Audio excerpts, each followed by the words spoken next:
Gjendja e botës para se të lind profeti sallallahu alaihi wasallam. Në atë kohë botën e sëndonin dy perandori shumë të fuqishme, ajo perse dhe ajo romake. Të dyja këto perandori ishin kolonizuese dhe sëndonin gjithë botën. Padrejtia ishte e përhapur kudo. Taksat në kurriz të popujve ishin tepër të larta. Dallimet dhe përndjekjet racore dhe fetare ishin të pranishme.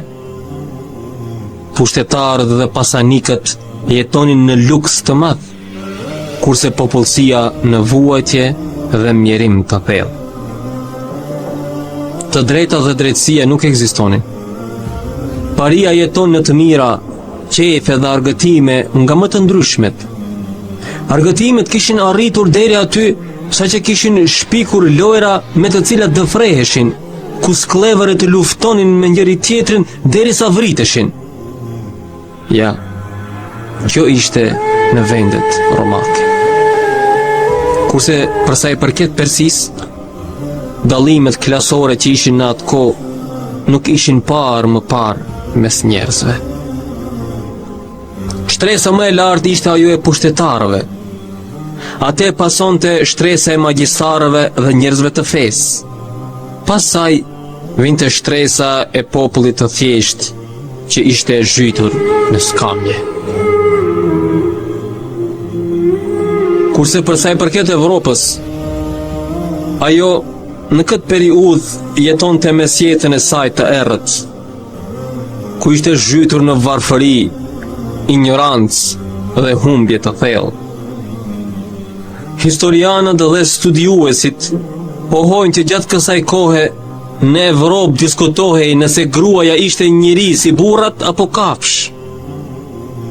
Gjithashtu diskutohej nëse ajo kishte shpirt njeriu apo shpirt djalli. A kishte të drejtë të trashëgonte apo jo? Poligamia ishte e përhapur dhe lejohej të martoheshe me sa gra të doje, pasi gruaja ishte e pavlerë. Një nga historianët anglez, Els, thot: bota në gjithë historinë e saj nuk ka përjetuar periudhë më të errët, më të keqe dhe më të pashpresë për të ardhmen se sa shekulli i 6 i erës tonë. Bota në atë kohë ishte paralizuar, kurse Evropa i ngjante më tepër një burrë të fuqishëm e të vdekur, kufome të cilit po dekompozohej. Kjo gjendje vazhdoi derisa u shfaq Muhamedi, profeti i muslimanëve.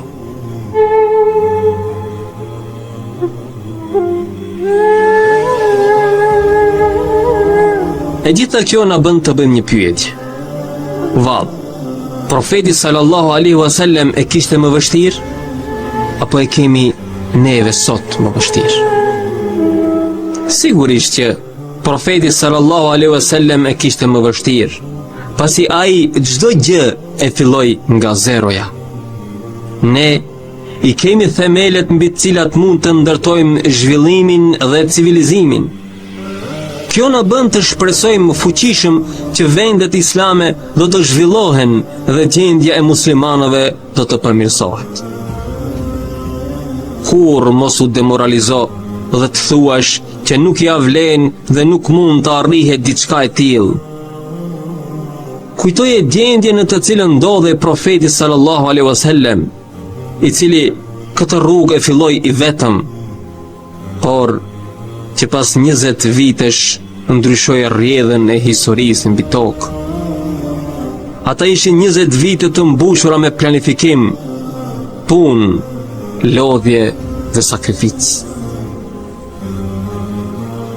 A e kuptoni tani ajetin e Kur'anit? E ne të dërguam ty, Muhammed, vetëm si mëshirë për të gjitha krijesat. Al-Anbiya 107. Shumë nga librat e historianëve musliman e përshkruajnë gjendjen në Persi dhe Rom si tepër të nderë, të errët dhe të shthurur. Ajo që duam të themi me këtë është se kjo nuk ka qenë gjatë gjithë sundimit të tyre. Pasi po të ishte e vërtet kjo, atëherë si u rritën dhe u zhvilluan këto dy perandori. Pa pasur komponentët e zhvillimit dhe të qytetërimit, nuk do të kishin arritur të bëheshin fuqit më të mëdha të asaj kohe. Ajo që kishte ndodhur ishte se brezat e fundit të këtyre dy perandorive ishin ato që e kishin keqësuar gjendjen e dy shteteve. Gjithashtu, themi se çdo qytetërim ka fillimin dhe fundin e tij, ngjitjen dhe rënjen. Kështu, rënja këtyre dy qytetërimeve ishte në kohën e ngritjes së muslimanëve. Dy perandori të ranë për shkak se mungonte drejtësia, dhe Zoti dërgoi Muhammedin sallallahu alaihi wasallam nga shkretëtirat e Mekës me qëllim që të vendos drejtësinë. Pas 1000 vjetësh, civilizimi i muslimanëve ra, pasi ata e humbën shtyllën e qytetërimit, e humbën drejtësinë. Pas rënjes së muslimanëve, ngrihet Evropa duke vënë drejtësinë. Kështu, zhvillimi dhe civilizimi përparojnë me zhvillimin dhe vendosjen në vend të drejtësisë. Me këtë, nuk duam të themi që çdo gjë perëndimore është e mirë dhe ta përvetësojmë. Sigurisht që nuk duam të themi këtë. Qytetërimi perëndimor sot ngrihet në bazë të materializmit absolut, gjë e cila refuzohet në civilizimin islam.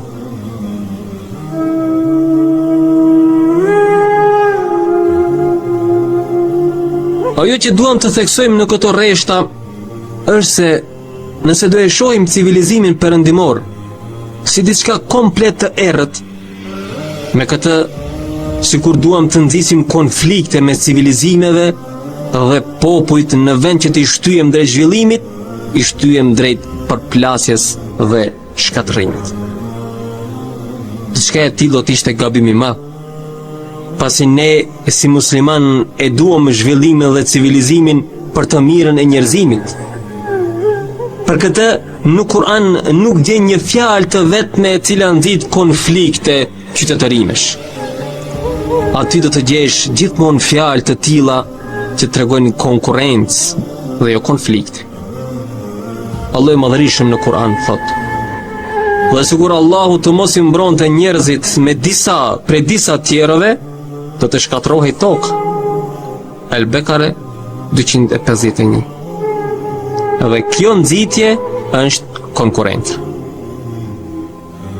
Me sa përmendëm në këto minuta, duam të themi që qëllimi ynë nuk është të shkatrojmë qytetërimin perëndimor, por të ngrejmë dhe të ndërtojmë edhe ne qytetërimin tonë. Këndëshilli arabik para lindjes së profetit sallallahu alaihi wasallam përbëhej nga fise të cilët ishin në luftë të pandërprerë me njëri tjetrin. Ata jetonin të përçarë në luftëra dhe urrëtie. Në luftëra dhe urrëtie. Banditët që plaçkitnin karavanët dhe merrnin në robër të rinj dhe fëmijë, duke i shitur në vende të tjera, kishin mbushur rrugët. Padrejtësia dhe frika sundonin kudo. Një poet i asaj kohe në disa vargje thekson këtë, madje nxit për padrejtësi dhe dhunë. Nëse nuk gjejmë tjetër kënd, sulmojmë Bekrin, vëllain ton. Kush nuk sulmon të tjerët, nga të tjerët do të sulmohet. Pra, shihet qartë se reklamohej dhuna dhe e keqja. Në atë kohë, poezia zinte një rol shumë të rëndësishëm në jetën e tyre. Poezia në atë kohë, për nga rëndësia, është një lloj si mediat e sotme. Kurse sa i përket gjendjes së fesë, atë e shohim tepër të mirë. Vetë Qabja ishte rrethuar nga 360 idhuj të ndryshëm. Ndonjëherë, kur nuk kishin idhuj të gëdhendur, merrnin një shkëmb në formë katrori, e quanin Zot dhe adhuronin. Madje shpesh herë, kur udhëtonin në shkret të tirë dhe nuk e merrnin dot me vete idhullin, gjatë pushimit merrnin ndonjë gur dhe e quanin në Zotin e tyre dhe adhuronin derisa të ktheheshin në shtëpi të Zotit tjetër. Një ngjarje e tillë tregohet për Omer bin Khattabin, i cili një herë në udhëtim nuk e kishte marrë idhullin e tij. Nga që nuk kishte gjë tjetër, hurmave që kishte marrë me vete u dha formën e një idhulli dhe filloi t'i adhuroi si Zot. Më pas e mori uria dhe me që nuk kishte se ç'të haj, filloi të haj Zotin prej hurmave. Kur e pyetën pasi u bë halife, sa nuk kishit mend që bëni diçka të tillë? Ai u përgjigj: po, kishim mend, por nuk ishim të udhëzuar.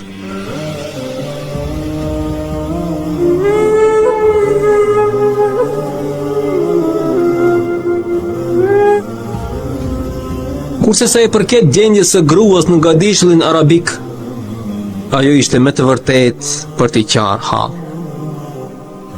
Ajo s'kishte asnjë të drejtë të posedojë pasuri apo të drejtë trashëgimie. Jo vetëm që ajo nuk trashëgonte nga pasuria gjë, por ajo vet ishte diçka që trashëgohej. Pra, kur vdiste dikush, edhe gratë me cilat ishte martuar i merrnin të afërmit e të vdekurit si plaçk. Këtu përjashtohen disa gra dhe disa familje në Mekë, si për shembull Khadijja, që u martua më vonë me profetin sallallahu alaihi wasallam.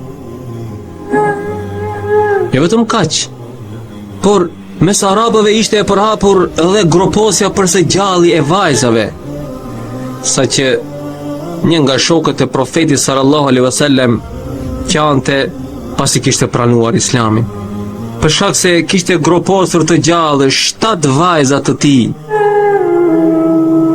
Madje ata e prisnin vajzën derisa arrinte moshën 7-8 vjeçare dhe e gropostin. Kjo bëhej me qëllim që ta shfrynin dufin dhe inatin që kishin për vajzat. Madje kur burri dilte nga shtëpia për ta groposur, i thoshte gruas: "Zbukuroje se dua ta marr për vizitë te xhaxhai i saj." Ja, kjo ishte situatë që rrethonte vendin kur erdhi profeti sallallahu alaihi wasallam. Vallë, si do të kishte vazhduar jeta për ata njerëz pa profetin sallallahu alaihi wasallam? Nëse do të ishe ti o motër në atë shoqëri pa profetin sallallahu alaihi wasallam, vallë, çfarë do të bëje? A ndjen se sa i shtrenjtë duhet të jetë për ty profeti sallallahu alaihi wasallam? E zbukuronte nëna pa e ditur ku do ta çojë babai, i cili a kishte përgatitur gropën më parë, e çonte pranë gropës, e hidhte dhe e mbulonte shpejt përse gjalli. Madje kishte raste që kur gruaja bëhej gati për të lindur, e merrnin pranë një grope dhe nëse linte vajzë menjëherë hidhej në grop, kurse nëse linte djalë e dërgonin në shtëpi. Tregohet që njeri, derisa po e groposte vajzën e tij, ai pastronte mjekrën e cila ishte pluhurosur nga rëra. Megjithatë, ai vazhdoi derisa e varrosi përse gjalli.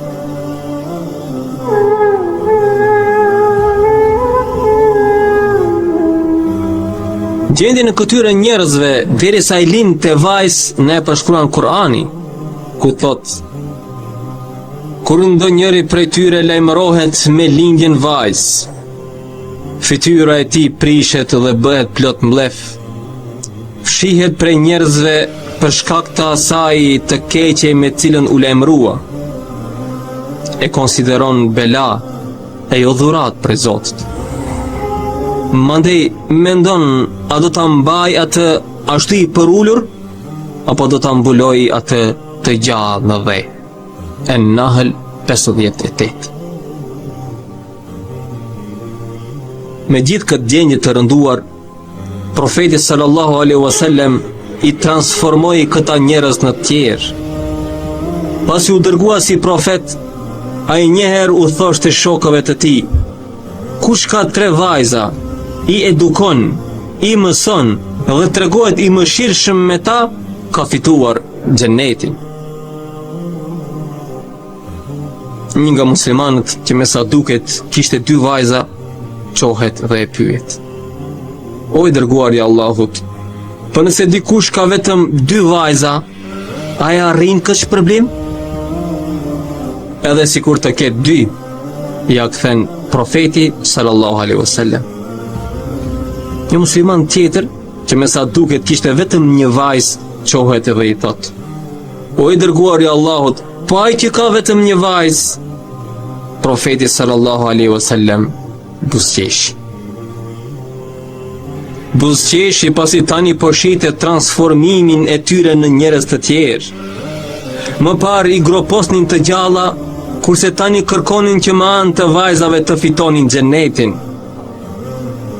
Kurse vetë profeti sallallahu alaihi wasallam, sa herë që vinte vajza e tij Fatimeja, qohej në këmbë dhe puthte në bazë. Në ditën që vdiq profeti sallallahu alaihi wasallam, Fatimeja ishte ajo që qante më shumë, pasi vetëm asaj i kishte treguar që të vdes atë ditë.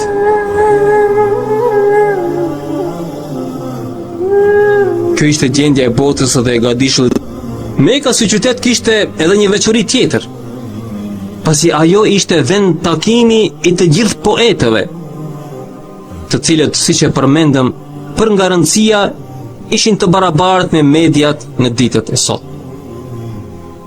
Veçori tjetër e Mekës ishte sa ishte vend i qetë dhe i sigurt për të gjithë.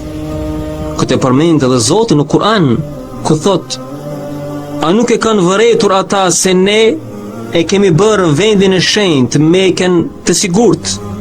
E njerëzit përreth tyre rrëmbehen, plaçkiten, mbyten. El-Ankebut 67. Për shkak të rëndësisë që Mekka kishte në atë kohë, Zoti në Kur'an e quan atë me emrin nëna e qytetave. Veçori tjetër e Mekës është se aty ndodhej një lloj parlamenti që quhej për atë kohë shtëpia e takimeve, Darun Nedve. Në këtë parlament të vogël bënin pjesë kryetarët e fiseve ku vendosnin për problemet që u din. Nga këto që përmendëm rreth Mekës, duket që situata është e qetë dhe se profeti sallallahu alaihi wasallam do ta ketë më vështirë. Ajo që edhe më shumë e vështirësonte çështjen ishte se Qabja ishte rrethuar nga 360 idhuj, ku çdo fis arab kishte idhullin e tij. Kjo kishte ardhur si rrjedhoj e nevojës së kurejshëve për të lëvizur lirisht me karavanët e tregtisë në gjithë gadishullin, pa pasur frikë nga fiset tjera. Prandaj, kurejshët kishin nënshkruar marrëveshje me këto fise që t'i mbronin gjatë udhëtimeve tregtare. Kundrejt kësaj, kurejshët u jepnin një farë autoriteti dhe pozite në çështjet fetare. Kjo duke i lejuar të vendosnin një idhull të tyre sipër Qabes. Idhujt në Qabe vendoseshin sipas rëndësisë së fisit që përfaqësonte çdo idhull. E gjitha kjo më tepër se çështjet fetare, siç e shohim, ishte çështja ekonomike. Kurejshët me të vërtetë i adhuronin idhujt, por shkaku që i mbronin me fanatizëm nuk ishte se ishin idhuj, por sepse me ekzistencën e këtyre idhujve siguronin lëvizje të lirë në gjithë gadishullin arabik. Nëse do pranonin që t'i hiqnin idhujt, kjo do të thoshte që marrëveshjet e lidhura me fiset do të prisheshin dhe nuk do të lëviznin dot të lirë në tregti. Ajo që kishte bërë shejtani ishte se çështjet e adhurimit të idhujve ua kishte ndërthurur me interesa ekonomike.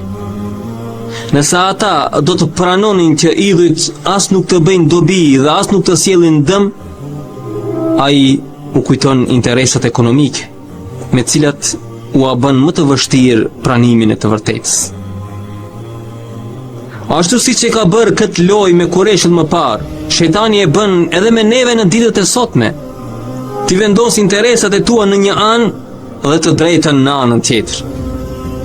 Megjithse ti e di se cila është e drejta, e di se rushfeti është haram, ai të nxjerr para syve interesat dhe dëshirën për të pasur një jetë më të mirë dhe të rehatshme.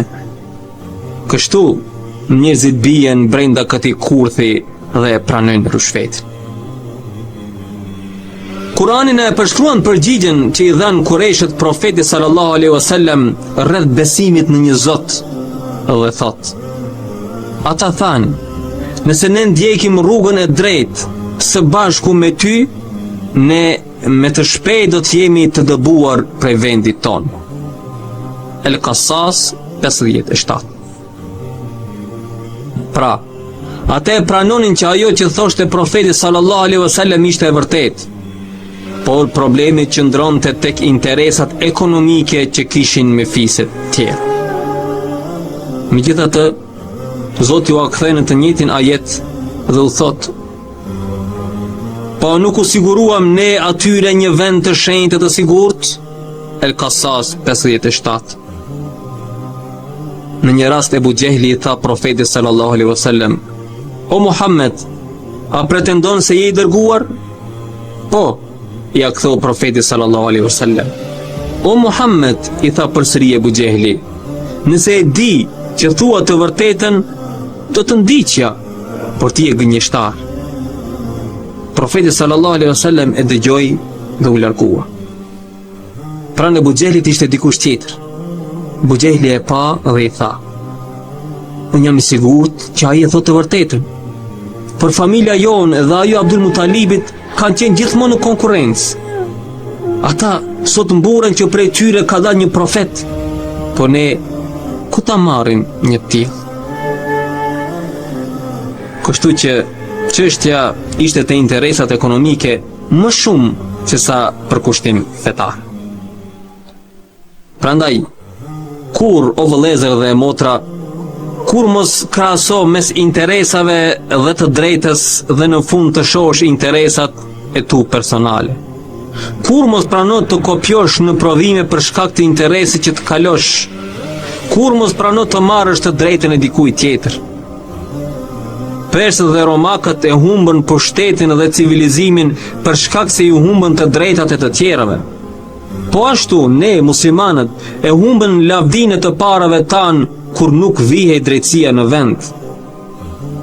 Konkluzionet që nxjerrin nga se përmendëm janë: jo inkurajimit dhe pesimizmit. E drejta dhe e vërteta duhet të jenë të shtrenjta për ne. Unë u drejtohem të gjithë studentëve të shkollave dhe universiteteve. Nëse e gjithë bota shikon interesin e saj duke anashkaluar të drejtën, ju mos e bëni këtë. E drejta duhet të jetë gjëja më e shtrenjtë për ju. Le ta pyesim veten secili prej nesh: a ja vlen që të braktisim atë që është e drejtë për shkak të interesave të mia personale? Vallë, sa herë ke peshuar mes interesave të tua dhe drejtësisë? O ju gazetar, kur mos thoni që do vazhdojmë të prodhojmë programe si ato që shohim dhe dëgjojmë çdo ditë, për shkak se e gjithë bota ecën në të njëjtën rrugë. Ku është e drejta dhe e vërteta, vallë? Pa ato të rinj që do të devijojnë dhe shthuren? Mos thuaj se me këtë ushqehem, por mendo për atë që është e drejtë.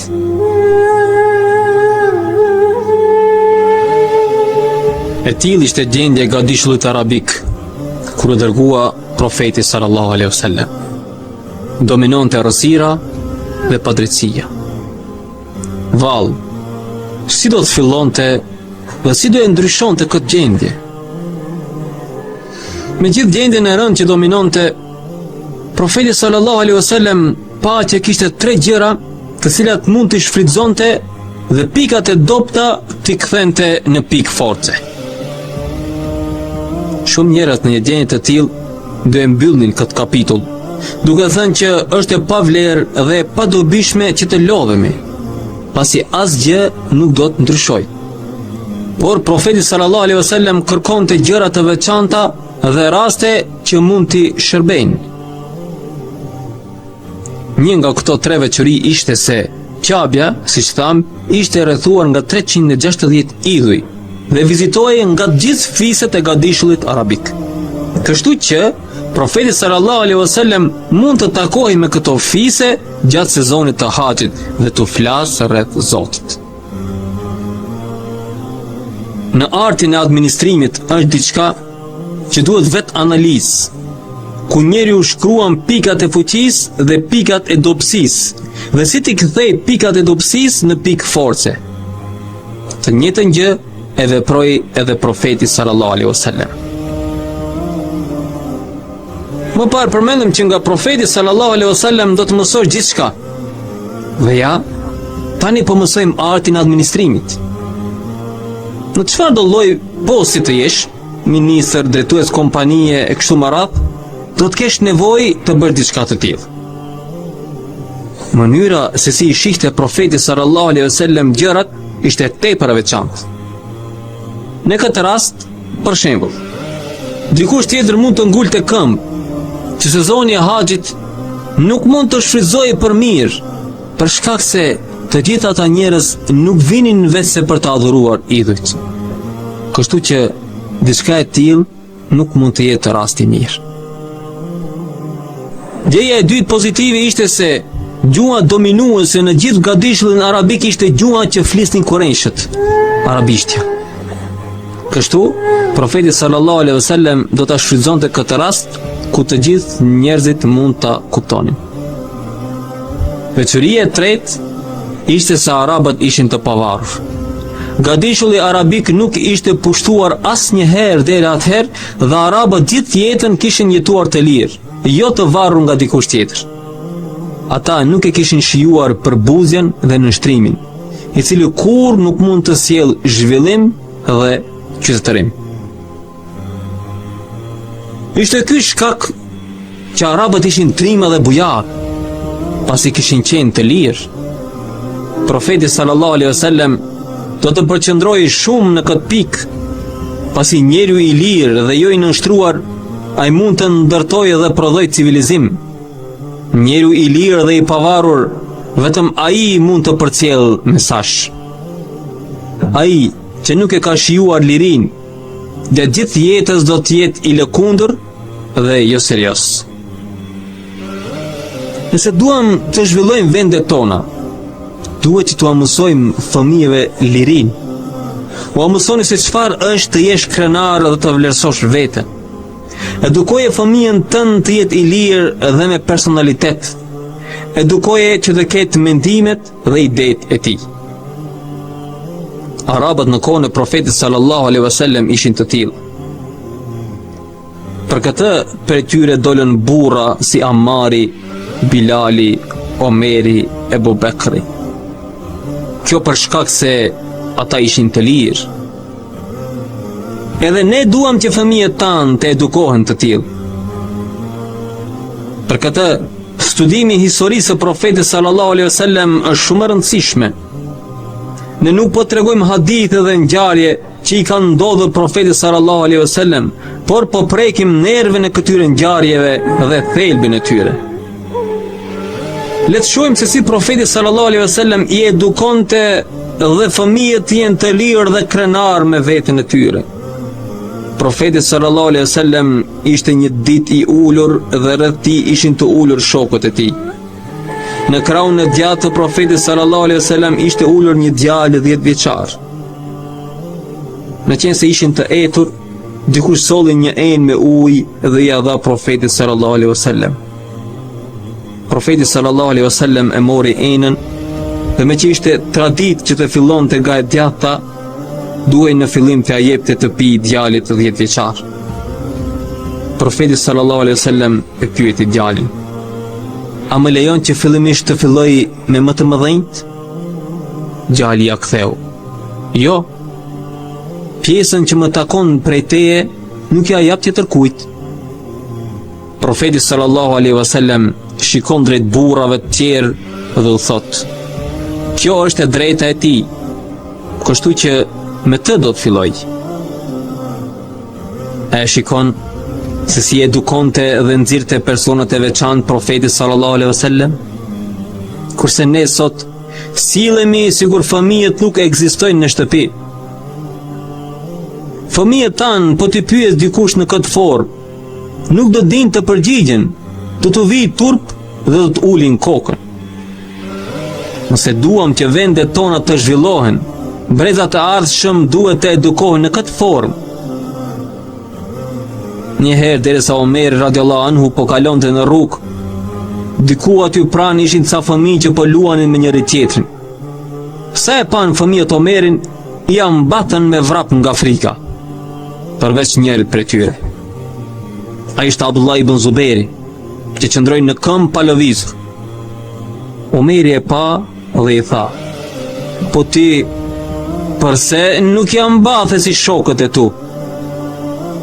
Ai ja ktheu: "Rruga nuk është e ngushtë që të bëj vend të kalosh dhe nuk kam bërë gjë të keqe që të kem frikë." Omeri e pa dhe tha: "Ky do të bëhet dikush." Dhe me të vërtet, ai u bë khalife i muslimanëve. Ashtu siç përmendëm më parë, që t'i themi jo inkurajimit dhe të luftojmë për të drejtën, do të themi konkluzionin e tretë që është krenaria me veten. Nuk ka zhvillim pa u ndjerë krenar më parë.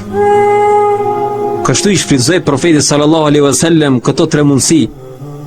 Nëse dëshiron të kesh sukses në punën tënde, bëj atë që bëri profeti sallallahu alaihi wasallam. Caktoj dobësitë dhe forcat e tua dhe shfrytëzo aftësitë e tua. O njerëz, nëse dëshironi të mësoni moralet e larta, ato i gjeni te profeti Muhammed sallallahu alaihi wasallam. Nëse dëshironi të mësoni artin e administrimit, e gjeni te profeti Muhammed sallallahu alaihi wasallam. Nëse dëshironi të mësoni si edukohen fëmijët, e gjeni te profeti Muhammed sallallahu alaihi wasallam. Emri i tij ishte Muhammed, dhe këtë emër ja vuri vetë gjyshi i tij.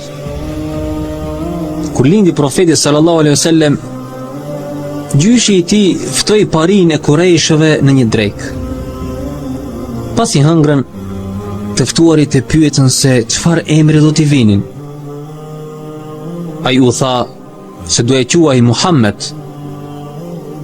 Kur dëgjuan këtë, ata filluan të shikonin njëri tjetrin.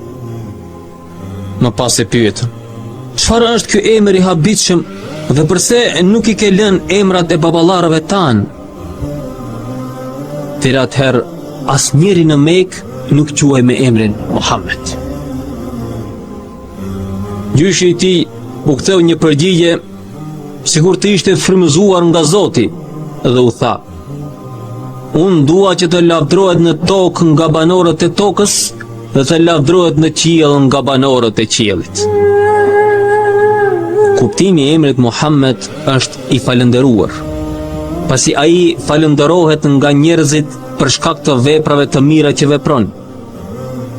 Emri tjetër me cilën njihet profeti sallallahu alaihi wasallam është dhe Ahmed. Emri Ahmed në arabisht është shkallë sipërore dhe do të thotë më i lavdruari. Kjo pasi nuk e ka lavdruar dhe falënderuar Zotin njëri, siç e ka lavdruar profeti Muhammed. Diçka tjetër të habitshme e shohim edhe në Ungjil, ku ai quhet me emrin Ahmed. Shkaku që quhet Muhammed dhe jo Ahmed në Ungjil është se ai falenderon Zotin fillimisht, pastaj e falenderojnë atë njerëzit. Kështu ai quhet Ahmet për shkak se lavdron dhe falenderon Zotin, dhe quhet Muhammed për shkak se njerëzit e falenderojnë atë. Emri i tij ka të bëjë dhe me cilësitë e atij që është i gatshëm të ofrojë njerëzimit qytetërim. Ai nuk mund të jetë i ashpër dhe i vrrullshëm. Ashtu si shohim sot shumë të rinj të cilët sapo dëgjojnë diçka jo të mirë, acarohen dhe nuk dinë ç'të bëjnë. Jo, personaliteti i atij që do zhvillimin dhe ndërton civilizim nuk mund të jetë i tillë. Që të jesh i lavdëruar, duhet të jesh i qetë dhe i sigurt në vetvete. Kështu që ai që dëshiron të ndërtojë civilizim, duhet që të ketë personalitet si të profetit Muhammed sallallahu alaihi wasallam. Shumë njerëz, sidomos sportdashësit, po ti pyesësh për emrat e plotë të lojtarëve më të shquar, të përgjigjen menjëherë. Po emrin e profetit Muhammed sallallahu alaihi wasallam, vallë, sa prej nesh e din të plot? Emri i tij plot është Muhammed ibn Abdullah ibn Abdul Muttalib ibn Hashim ibn Abdul Manaf ibn Qusay ibn Qilab ibn Murre ibn Qab ibn Luay ibn Ghalib ibn Fihr. Fihri ishte paraardhësi i gjithë fisit Quraysh. Babai i Fihrit është nga fëmijët e Ismailit a.s., djalët të Ibrahimit a.s. Kurse familja e profetit sallallahu alaihi wasallam, gjyshi i tij i madh ishte Qusay. Ai ishte personi që arriti të mbajë të bashkuar Qurayshët. Fjala Quraysh vjen nga tekarrush, që të thot bashkim. Dhe ai që i kishte mbajtur të bashkuar ishte një nga gjyshërit e profetit sallallahu alaihi wasallam. Qusay gjithashtu është ai që themeloi shtëpinë e takimeve, Darun Nedve. Është ai që i ngrumbëlloi Qurayshët nën flamurin e tij. Një paraardhës tjetër i profetit sallallahu alaihi wasallam është dhe Hashimi.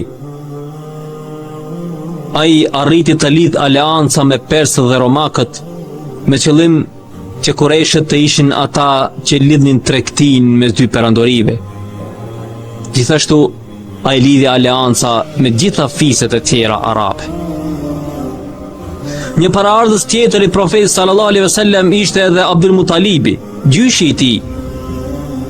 Ai është personi që zbuloi vendodhjen e pusit Zemzem, me qëllim që të furnizojë me ujë të gjithë arabët. Kështu, familja dhe paraardhësit e profetit sallallahu alaihi wasallam ishin të gjithë lider. Por të mos harrojmë një karakteristikë tjetër të familjes së profetit sallallahu alaihi wasallam, e cila është se kjo familje kur nuk kishin qenë të pasur, por gjithmonë të varfër. Tani, po të vërejmë me kujdes familjen nga erdhi profetit sallallahu alaihi wasallam, do të vërejmë që erdhi nga një familje që kishte në traditë të qenit lider dhe human, por jo të pasur. Kështu, profeti sallallahu alaihi wasallam erdhi nga një familje mesme, mes liderëve jo të pasur dhe mes një rrethi tjetër të pasur, por jo lider. Zoti e kishte përgatitur mbar botën për ardhin e profetit Muhammed sallallahu alaihi wasallam. Ai kishte përgatitur gadishullin arabik për ardhin e tij. Kishte përgatitur familjen e tij dhe kishte përgatitur edhe vetë emrin e tij. Kështu, profeti sallallahu alaihi wasallam doli nga një familje as e varfër në kulm dhe as e pasur në kulm. As nga një familje ullët dhe as nga një familje aristokratësh. Ne thamë që familja e profetit sallallahu alaihi wasallam nuk ishin të pasur. Ata që ishin të pasur nga familja e tij, ishte një deg tjetër e fisit që ishin Beni Umeje, pjesëtar i së cilëve ishte edhe Ebu Sufjani.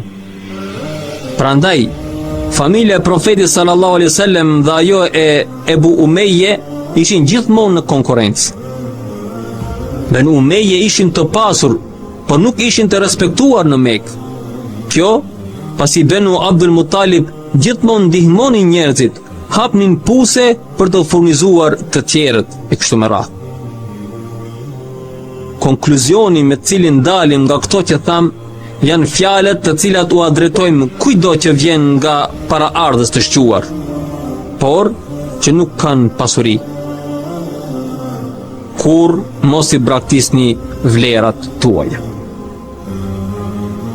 Ne shohim që shtresa e mesme të shoqërisë është drejt shkatërimit.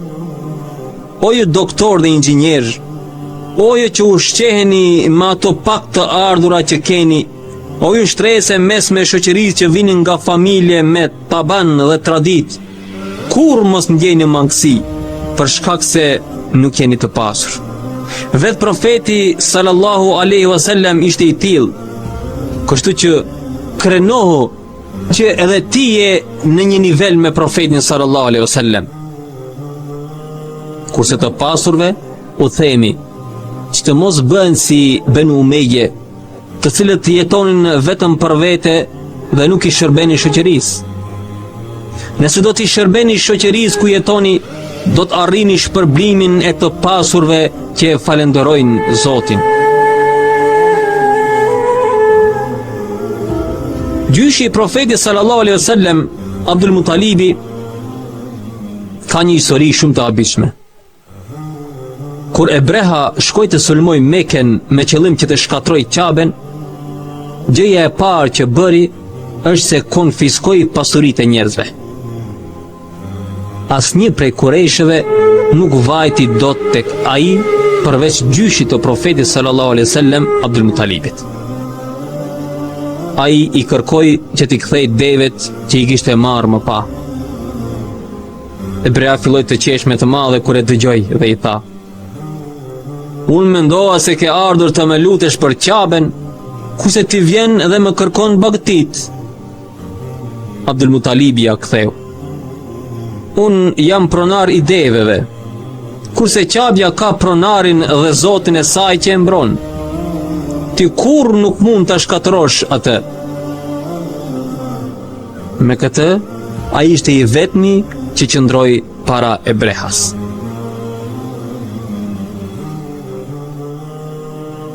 Mbi rrethin ku u lind profeti sallallahu alaihi wasallam ka diçka të habitshme. Allah i Madhërisht në Kur'an për këtë thot: "Juve ju erdhi i dërguar nga lloji juaj."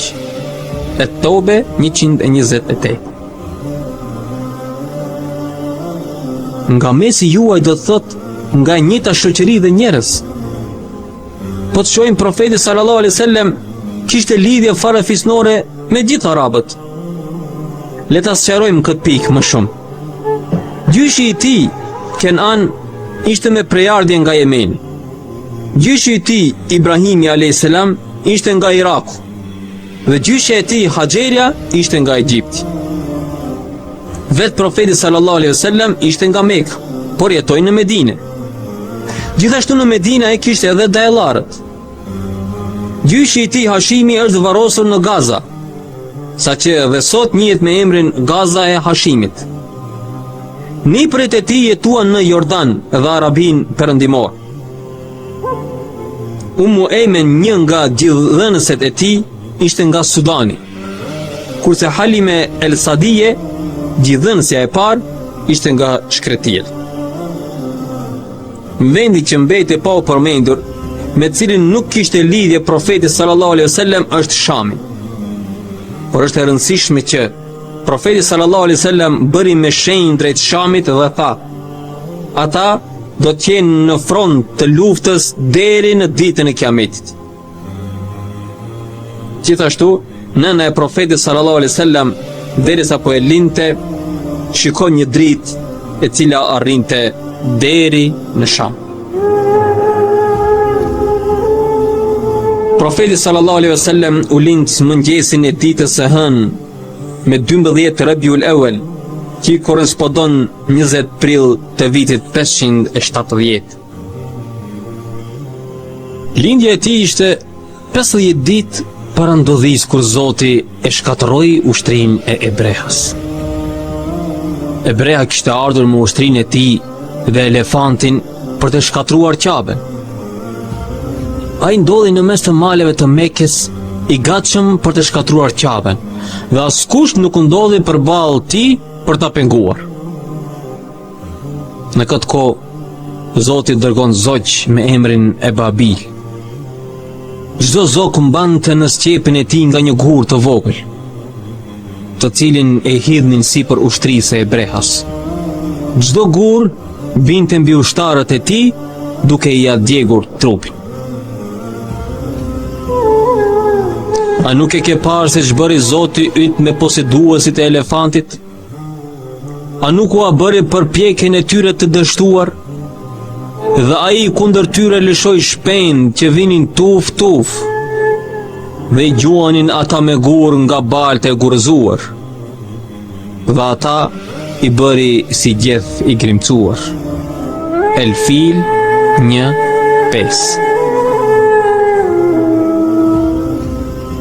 Vetë Allahu e kishte caktuar që profeti sallallahu alaihi wasallam të lindë në të njëjtin vit kur u shkatrua ushtria e Ebrehas.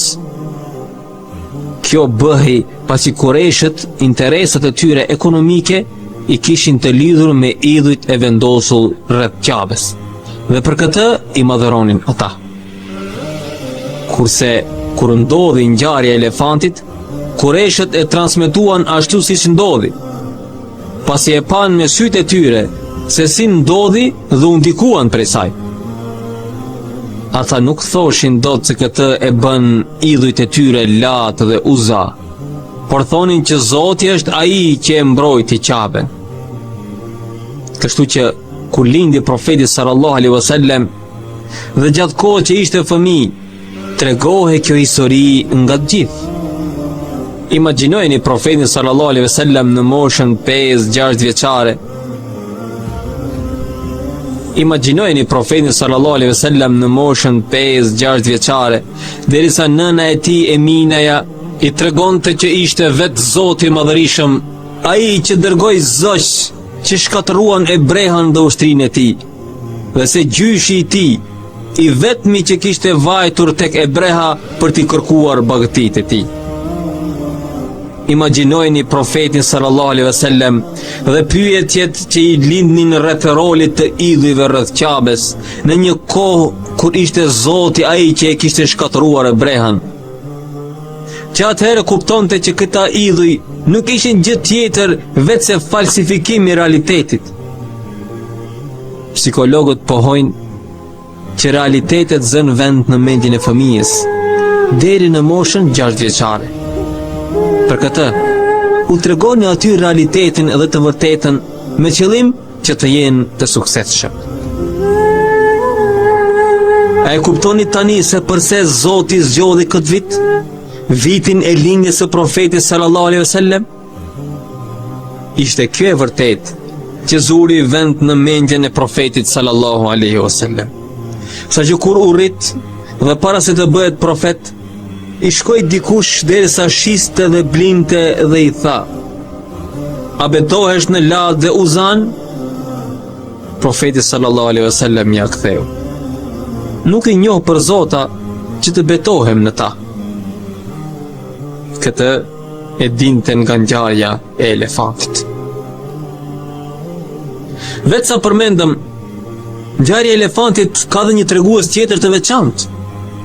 Ajo tregon që ngjarjet e mëdha që tronditin vendin bëjnë që të dalin më pas njerëz genial. Unë u them të rinjve që kjo kohë në të cilën jetojmë është koha e shfatjes së njerëzve të mëdhenj. Kjo pasi që nga 11 shtatori 2001 dhe deri tani po jetojmë ngjarje shumë të mëdha. Profeti sallallahu alaihi wasallam doli pas ngjarjes së elefantit, pasi ishte koha që shfaqeshin njerëzit e mëdhenj.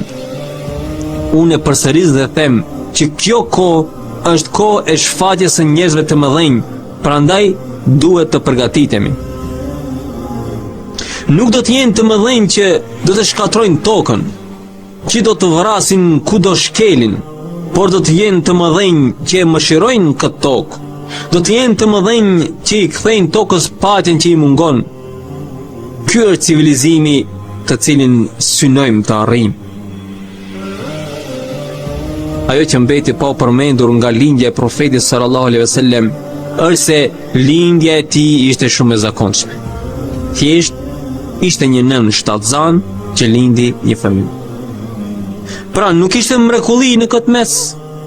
Nuk ishte si lindja e Isait alayhis salam. Lindja e Isait alayhis salam ishte një mrekulli. Po kështu mrekulli ishte edhe lindja e Musait alayhis salam, pasi u hodh i porsa lindur në lum. Kurse lindja e profetit Muhammed sallallahu alaihi wasallam ishte më se normale dhe e zakonshme.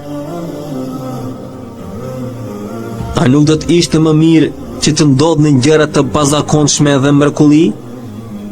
Por jo. Mrekullia e fundit që ndodhte ishte ajo e shkatërimit të ushtrisë e brehas. Më pas nuk do të ketë më mrekulli në historinë e njerëzimit. E gjithë kjo për shkak se koha e mrekullive kishte kaluar. Tani ishte koha e planifikimit dhe derdhjes së djersës. Për këtë, fjalët e para që i shpallën profetit sallallahu alaihi wasallam ishin: lexo. Tani planifikoni dhe përpiquni, se Zoti është me ju dhe se mrekulli nuk do të ketë më. Tani profeti nuk mund të kishte shkop magjik si ai i Musait alayhis salam, as tani i shpëtimi si ajo e Nuhut alayhis salam. Mrekullia e fesë së tij do të ishte te ndjekësit e saj. Mrekullia do të jesh ti o musliman që i dëgjon këtë fjalë. Mrekullia do të jenë ata burra dhe ato gra që besojnë thellësisht në Zot, që vendosin të përmirësojnë jetën në tokë dhe jetojnë për të arritur këtë qëllim. Prandaj, lindja e tij nuk ishte mrekulli. Është për të habitur me disa njerëz, të cilët nga dashuria për profetin sallallahu alaihi wasallam, kur festojnë ditëlindjen e tij, në këto raste thonë gjëra që nuk kanë ndodhur në të vërtetë. Për shembull, thonë që vitin që lindi profeti sallallahu alaihi wasallam, të gjithë gratë shtatzëna lindën djem. Përveç se nuk është e vërtetë. Kjo bie në kundërshtim me vendin që zë grua në Islam. Disa tjerë thonë që ditën që lindi profeti sallallahu alaihi wasallam erdhi Meriemja, nëna e Isait alayhis salam, dhe Asia për ta ndihmuar nënën e profetit sallallahu alaihi wasallam gjatë lindjes. Të gjitha këto nuk janë të vërteta. Sigurisht që ne e duam profetin sallallahu alaihi wasallam, e respektojmë dhe e lavdrojmë, por lindja e tij nuk u shoqërua me asnjë mrekulli. Lindja e tij ishte shumë normale dhe e zakonshme. Kjo me qëllim që ne të kemi mundësi ta ndjekim dhe të jetë për ne shembulli më i mirë për të ndjekur. Pyetja që lind nga këto që tham rreth mrekullive është: nëse themi që profeti sallallahu alaihi wasallam nuk ka pasur mrekulli, atëherë, a nuk konsiderohet mrekulli nata e Isra dhe Mirajit? Po ndarja e hënës? Ishte vërtet që profeti sallallahu alaihi wasallam i ndodhën mrekulli, por ishin mrekulli të cilat nuk i ndryshonin ngjarjet dhe rrjedhën e historisë. Nuk ishin mrekulli që shkaktonin një fitore vendimtare.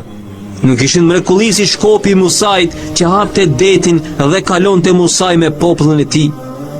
Nuk ishte mrekulli e cila zhdukte brehan me ushtrinë e tij dhe të gjithë jo besimtarët.